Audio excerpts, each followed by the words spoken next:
दोस्तों, एक कहावत तो आपने सुनी ही होगी कि किताबें इंसान की सबसे अच्छी दोस्त होती हैं, जो हर वक्त हर घड़ी हमारी मदद के लिए खड़ी होती हैं। ऐसे में हमारी इस बात से आप भी सहमत होंगे कि दुनिया के अधिकतर सफल लोग किताबें पढ़ना पसंद करते हैं। पर तब क्या हो जब हम आपसे ये कहें कि कुछ किताबें ऐसी भी हैं जो हम इंसानों की समझ से पूरी तरह से परे हैं। जी हाँ, कुछ किताबें ऐसे जटिल और रहस्यमय तरीके से लिखी गई हैं जिन्हें समझने के लिए दुनिया के बड़े से बड़े बुद्धिजीवी कई सालों से अपना सिर पटकते हुए आ रहे हैं।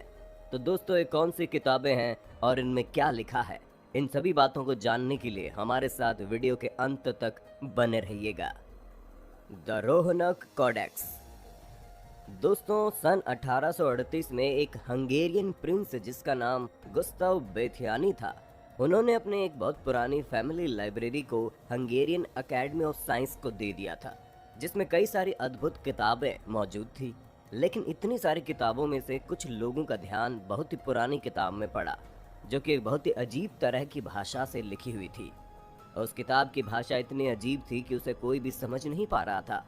इस किताब के विचित्र भाषा की वजह से लोगों ने इसमें रुचि दिखाई, क्योंकि हर कोई जानना चाहता था कि आखिर इस पुस्तकालय में ये किताब क्यों है और इसका असली मतलब क्या है।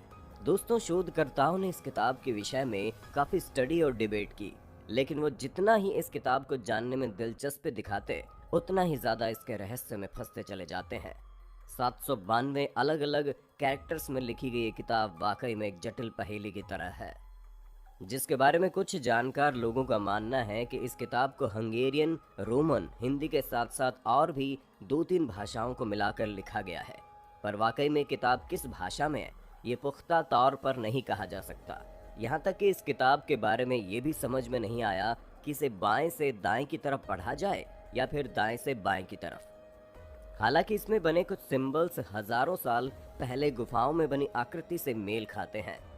इस किताब के अंदर बने चित्र काफ़ी ज़्यादा अजीब हैं, जिन्हें देखकर सिर्फ इतना ही अनुमान लगाया जा सकता है कि ये धार्मिक चीज़ों से संबंधित है। सालों से इस किताब पर शोध करने के बावजूद अभी भी शोधकर्ता इस नतीजे पर नहीं पहुंच पाए हैं कि इस किताब को कब, क्यों और किसने लिखा है। The Book of Soyga. दोस्तों, इस किताब का नाम जितना ही अजीब लग रहा है, ये किताब उतनी ही ज़्यादा रहस्यमयी है, क्योंकि 15वीं शताब्दी में क्वीन एलिजाबेथ के सहायक के रूप में काम करने वाले जॉन डी काफ़ी विचित्र किस्म के इंसान थे, जो कि गणितज्ञ भी थे। दोस्तों, जॉन अपने समय में चीज़ों पर वैज्ञानिक दृष्टिकोण रखने के साथ साथ काले जादू जैसी चीज़ों पर भी विश्वास करते थे। ग्रह नक्षत्रों की गणना के अलावा जॉन डी को अदृश्य शक्तियों से संपर्क करने का काफ़ी शौक था, और इसी वजह से ये उस दौरान नेशनल लाइब्रेरी ऑफ इंग्लैंड को बनाना चाहते थे। परंतु इनके इस चाहत में क्वीन एलिजाबेथ ने कोई भी रुचि नहीं दिखाई, और यही कारण था कि उन्होंने खुद ही अपने लिए एक लाइब्रेरी बना ली। दोस्तों, आप विश्वास नहीं मानेंगे कि इनकी अकेली ही लाइब्रेरी में 3000 से ज़्यादा किताबों का कलेक्शन मौजूद था, और उन किताबों में कुछ किताबें इतनी ज़्यादा अजीब थीं कि कोई भी उन्हें समझ नहीं पाता था। पर उनमें से एक किताब ऐसी थी जिसके लिए जॉन हमेशा एक्साइटेड रहते थे। जी हाँ दोस्तों, वो किताब कोई और नहीं बल्कि द बुक ऑफ सोएगा थी। 15वीं शताब्दी की इस किताब में जादू, अजीब मंत्र, तारों की गणना, शैतान और परियों के अस्तित्व के बारे में हर तरह की जानकारी दी हुई थी। इस किताब में लिखी हुई भाषा भी काफ़ी ज़्यादा अनोखी थी, जिसे एक अलग तरीके से बनाया गया था। जिनमें से कुछ शब्दों को उल्टा लिखा गया था, तो कुछ को इतने जटिल तरीके से लिखा गया था कि उन्हें समझना काफ़ी मुश्किल था। पर फिर भी अगर जोर देकर पढ़ा जाए तो इस किताब को समझा जा सकता है। लेकिन उन 36 पन्नों को छोड़कर, जिनमें एक अजीब तरह की टेबल बनी हुई है, जिसे लगभग हजारों लैटिन अक्षरों को एकत्र करके बनाया गया है, इस टेबल में लिखे अक्षर पूरी तरह से अस्त व्यस्त हैं।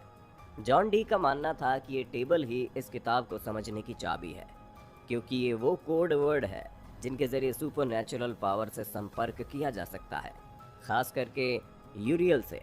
यूरियल एक आर्क एंजल्स है जो कि ईसाई धर्म की मान्यताओं में आते हैं। यहाँ तक कि कहा यह भी जाता है कि जो शख्स इस किताब में लिखी बातों और लैंग्वेज को समझ लेगा, वो 2 से 3 साल के अंदर ही मर जाएगा। हालांकि जॉन डी की ये किताब खो गई थी और पूरे 500 सालों तक इस किताब का कोई अता पता नहीं था। पर दोबारा 1994 में इस किताब को ब्रिटिश लाइब्रेरी में देखा गया। ये वही लाइब्रेरी थी जिसे जॉन डी बनाना चाहते थे।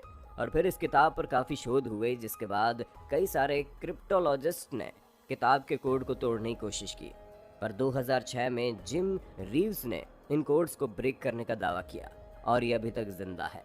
पर फिर भी हम आपको इस किताब को पढ़ने की सलाह बिल्कुल भी नहीं देंगे। The Voynich manuscript.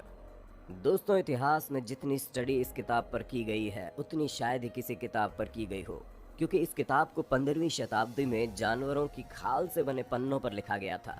इस किताब को समझने की कोशिश 1655 में शुरू हुई और 1912 में इसे प्रकाशित किया गया। प्रकाशन के वक्त किताब का नाम एक Polish book dealer Wilfred Michael Voynich पर रखा गया। उन्होंने इस किताब को पब्लिश किया था। ये माना जाता है कि इस किताब में लिखी हुई हस्तलिपि 1404 से लेकर 1438 के बीच की है और उस वक्त इस किताब को क्या सोचकर लिखा गया। ये किताब की सबसे रहस्यमयी चीज़ है, पर उससे भी बड़ी दिमाग को घुमा देने वाली चीज़ ये है कि जैसे ही आपको लगता है कि आप इस किताब को समझ रहे हैं, उसके अगले ही पल आप फिर से उसी जगह पर लौट आते हैं, जिसकी वजह से आपको इसे समझने के लिए दोबारा से दिमाग लगाना पड़ता है, क्योंकि इसमें लिखी हुई भाषा बहुत ही ज़्यादा विचित्र है और भाषा से ज़्यादा विचित्र इसमें बने हुए चित्र हैं। हालांकि विश्व युद्ध के दौरान एक जापानीज ने इस किताब की भाषा को समझने की कोशिश की थी, लेकिन उन्हें भी नाकामी हाथ लगी। विशेषज्ञों का मानना है कि जिस किसी ने भी इस किताब को लिखा है उसने बहुत ही सफाई से इसे लिखा है और ऐसा हो सकता है कि ये किसी तरह की लैंग्वेज हो। इन्हीं सब कारणों की वजह से ये किताब अभी तक लोगों की जिज्ञासा का विषय बनी हुई है। The Codex Seraphinianus. दोस्तों, अभी हमने आपको जिन किताबों के बारे में बताया वो इसलिए रहस्यमयी थी क्योंकि अभी तक इन किताबों को लिखने वाले और उन किताबों में लिखी भाषा दोनों का ही पता नहीं चल पाया था।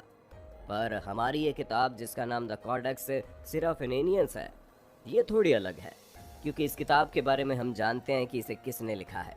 अब आप बोलेंगे, किताब के राइटर के बारे में पता होते हुए भी ये किताब कैसे रहस्यमयी हो सकती है?